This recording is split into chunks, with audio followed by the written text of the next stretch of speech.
So this is why they call me Filthy Rich, because even when I get my good clothes on, we're still driving and crawling over tractors. This is actually my wife's car, and this is all grease I got all over her seat. She doesn't really appreciate that. Sorry, honey, but thank you for your car. So this was actually my first Cummins conversion. We did this one 3 or 4 years ago, I can't remember.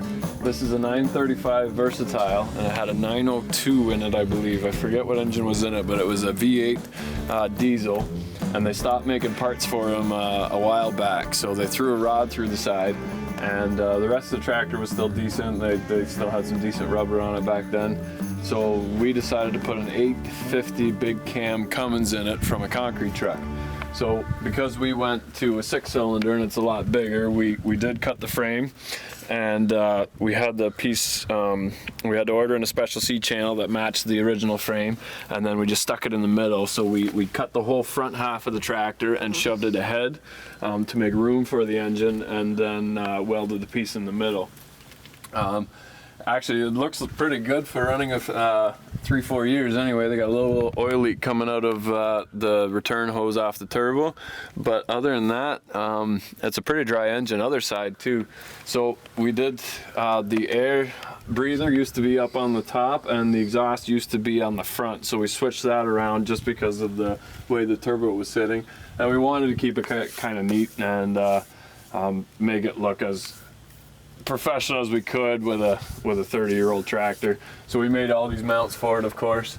The only thing we messed up on this tractor was this was only a few years they made a cross flow, low flow rad for it. So this is what they call a low flow cooling system, and both rad hoses go to the top of the rad, and instead of going from the top to bottom and flowing fast, the coolant stays in the rad a lot longer. And they have it was a bad idea, kind of like the 6-liter Fords where they were only available for a few years. They realized that it was a bad idea and they just stopped making them. They bought this engine from a wreckers before I looked at it. Now, I didn't even know what a low flow was until I got working on it and realized the rad hoses didn't fit. So they had the old original rad all cleaned up and fixed, and then they ended up having to find a rad that fit in between the frame rails, and we actually had to cut the top of the C channel again. You can see it here, just to fit the rad in. The problem with the low flow is they had a big problem with overheating, so we put as big of a fan as we could on the front. The problem is it takes a lot of horsepower to run a fan like this too, so the only way to keep the fan belts from burning off is to use this parallel, it's a 2-rib parallel fan belt, but you can see it's already loose again. They do burn a lot of fan belts, so they go through about 3 fan belts a season, I guess, which isn't the end of the world. But if we did it again, we wouldn't definitely not go with a low flow cooling system. But we jumped from the original I think it was 180 horse to the high 200s now, and I'll show you on the other side. Just like every other injection, you can actually just play with your by turning this screw in, you're able to give it more or less fuel. So it was actually backed off. We gave him a little extra horse. We don't want to rip the whole back half of the tractor apart, so we give it as much power as you want, as long as you can. Pretty much you can go as fast as you can stay in the seat when you're running this thing. So yeah, we tried to keep it nice and neat. We put all the hoses in here.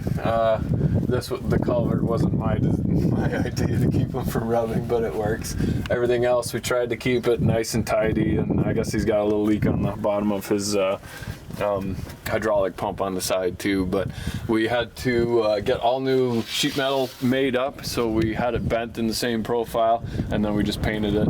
He said he was going to put some stickers on the side, but this was 4 years ago and it still doesn't have it. So it's about 10 degrees Celsius out. It's still kind of chilly, but we'll see if she fires up. I think this is the first time they fired it up this season. So, oh, this one I think. It's been a long time. That's probably throttle. Oh wow. Oh yeah, Murphy switch.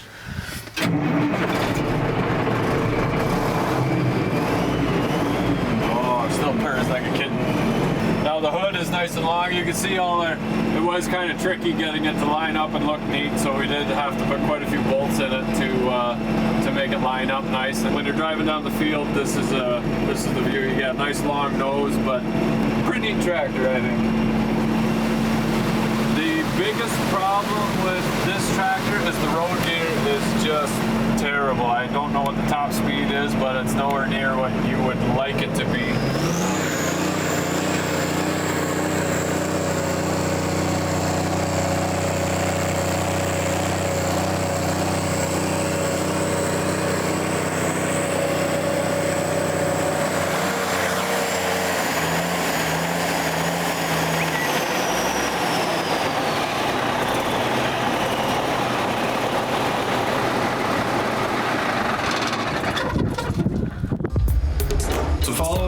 Projects that include conversions and repairs to anything from Ferraris to chainsaws. And check out the Deboss, my newest invention that's coming to market. And remember, if you're not filthy, you're not rich.